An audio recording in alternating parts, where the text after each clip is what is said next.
But ye are forgers of lies. Ye are all physicians of no value.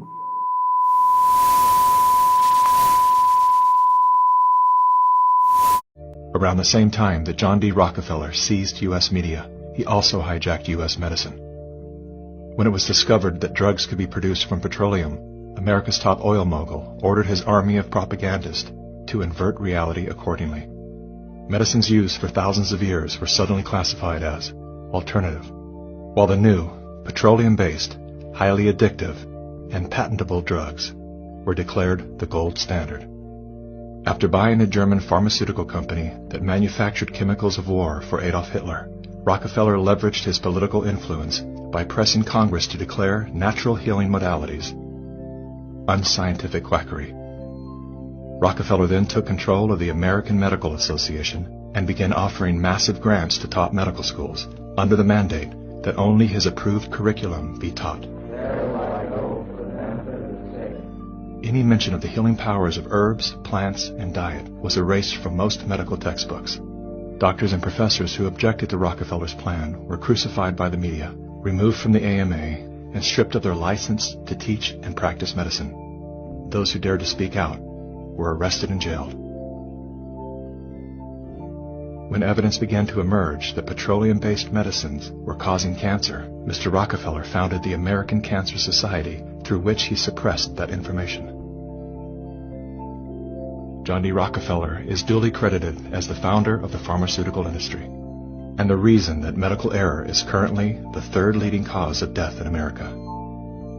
This is not an indictment against doctors. More than anyone, they are under the stranglehold of the single largest lobbying power in Washington. Every year, the pharmaceutical industry spends at least twice the amount as big oil to influence laws, policies, and public perception.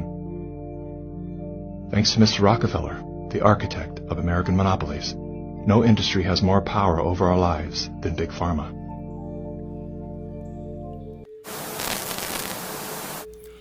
This is Job 9:24. And it says this: The earth is given into the hand of the wicked. He covereth the faces of the judges thereof. If not, where and who is he? Call halal Yahweh Bashem Yashai Bashem Akakwadash. Double honors unto the apostles and elders of Great Millstone who do rule well. Shabbat Shalom to you of us who are hopeful. Shabbat Shalom to the elect. The same people who are responsible for hiding the truth of who the true Israelites are and replacing their identity with their own is the same people who owns mainstream media, including the news. They control your education from higher learning on down and is responsible for the current state of school curriculum. They own and control the entertainment industry, the music industry, and they own all the major patents that have an impact on your state of being. They control what technology gets released to the public and what technology remains secret. He controls your health care and the lack of it. He owns Big Pharma and the World Health Organization. They own all the banks and all the major corporations, from clothing to fast food. They are responsible for your joke of a well-balanced diet. They run the military complex, the prison industrial complex, the World Economic Forum. Let me say it again so you can grasp the gravity of what I'm trying to express here. They own the World Economic Forum. These are the same people that own the machines you use to cast your ballots come election time. You don't elect, they select your president for you. They who set the interest rates, who own the Federal Reserve, who print the money, whose face is on the same money you break your back to get your hands on. That is backed by literally nothing as the day is long, having essentially no value. These are the same people who want to block out the sun. Shoot you up with chemicals they know have the potential to kill you. They own the central banks, and as we speak are preparing to implement a system where you won't be able to buy or sell unless you have a chip in your arm.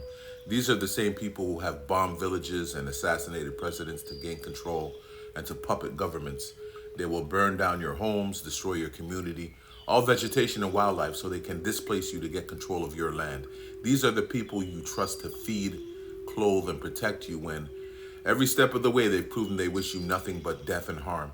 At any given time, these people who are the main facilitators to companies like BlackRock, Vanguard, and State Street can declare a worldwide quarantine, lock the entire economic system down, completely destroy the economy, along with the middle class, because they're in the way class, and you can't do a goddamn thing about it until Yahweh comes. The earth is given into the hands, meaning the world is under the control and being ruled by a nation of people that are a special kind of wicked, okay? And they won't stop until the earth is completely ruined and all humanity is under their subjection. Total control. That's what they're asking for. If you haven't guessed by now, and you're new to this channel, the name of this mad scientist is Esau Edom. Loosely paraphrasing John 8:44, he was a murderer from a start, natural born liar and the father of it. There is nothing named truth in him. Okay? How many of you have heard this story of the world's greatest snake oil salesman before? According to this article I came across on the web, it started with William Avery Rockefeller, aka William Livingston, affectionately known as Devil Bill, who had a cure-all tonic to hawk. He called it rock oil. Wow, what a coinky-dink. And charged $25 a bottle for it, equivalent at the time to 2 months' salary for the average American worker, claiming it could cure all but the most terminal of cancers. There were always desperate souls in every town who could be duped into buying a bottle. As near as anyone can tell, rock oil was in fact just a mixture of laxative and petroleum and had no effect whatsoever on the cancer of the poor townsfolk he conned into buying it. But Dr. Bill didn't have to worry about the consequences when his customers discovered they'd been had. He never stayed at any one place for very long.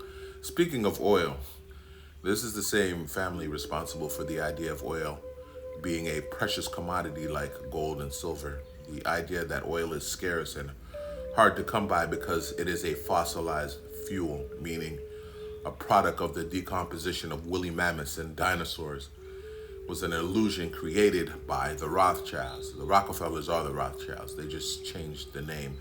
Hence the oil crisis that has the industry unbalanced. Nothing more than well-rehearsed propaganda so that the wicked whose hands the earth is given into can control the global market.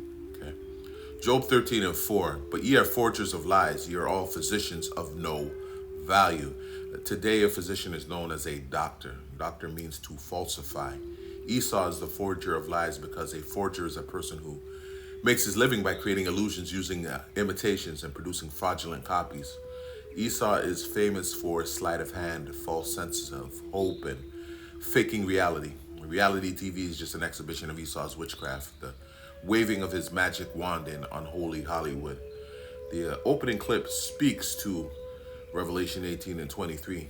The word sorcery is used there in the Greek is pharmakeia, where we get the word pharmacy, outlawing natural herbs as medicine and calling it quackery, mandating his vaccines, nanotechnology in his drugs and pharmaceuticals, killing holistic doctors and making it seem like accidental deaths, all expressions of Esau's witchcraft here on earth. For thy merchants were the great men of the earth, Big Pharma. That's the first that comes to mind. For by thy sorceries were all nations deceived. Let's close with this, Isaiah 47:9, because it reads, but these two things shall come to thee. The thee is Esau Edom, the elite banking families of the earth, starting with Amalek, the chief house of Esau Edom, aka the you-know-whos and those who stand confederate with them on down. In a moment, in one day, the loss of children and widowhood, they shall come upon thee in their perfection for the multitude of thy sorceries. Imperfection speaking to the hypersonic and ICBM missiles and range and perfect alignment. And for the great abundance of thine enchantments, i.e. the sorceries he's committed to entice and enslave the world over those not of the elect. Anyways, Isaiah 47:10, for thou hast trusted in thy wickedness, thou hast said, none seeth me. Speaking to those secret societies like the so-called Illuminati, who perform their covert operations, really magic arts behind the scenes and unbeknownst to the public. Thy wisdom and thy knowledge, it hath perverted thee.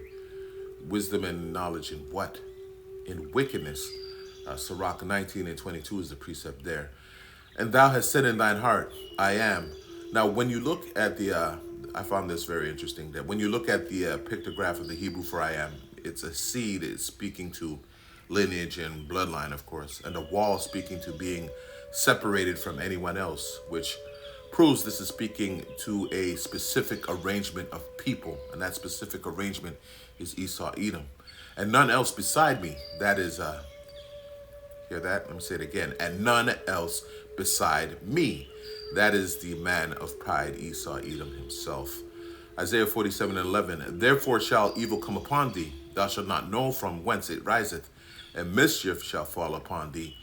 Ergo, in the fullness of his sufficiency, Esau's going to face harsh judgments, and he won't be able to stop it.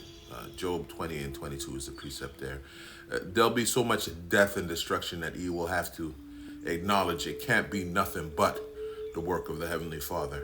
Okay, the evil is in reference to the chariots of Yahweh Ba'Shem Yahweh Shai. Evil meaning bad times. It's in a compound word, ev and ill.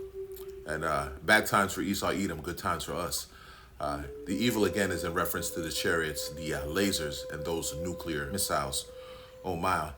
Thou shalt not know from whence it riseth, and mischief shall fall upon thee. Thou shalt not be able to put it off. And desolation shall come upon thee suddenly, which thou shalt not know. Remember, no man knows the hour of the coming of the Lord. Isaiah 47:12. Stand now with thine enchantments, Salakia, and with the multitude of thy sorceries, wherein thou hast labored from thy youth. If so, be thou shalt be able to profit. If so, be thou mayest prevail. Now, America was founded on sorcery and enchantments. Its laws and statutes are based on witchcraft, okay? Babylon was not founded on fundamental Christian principles. Hell, the founding fathers weren't even Christians. They were master masons, where it prohibited in any lodge to call upon the name of the Lord. Remember, the name of the Lord is dreadful amongst the heathen. The name of Yahweh is a strong tower and a refuge. The righteous run in it and are saved. Yahweh is saying here, see if your magic spells, your enchantments, illusions, the curses and the hexes that you've thrown on the minds of the people in the whole world can save you when he returns.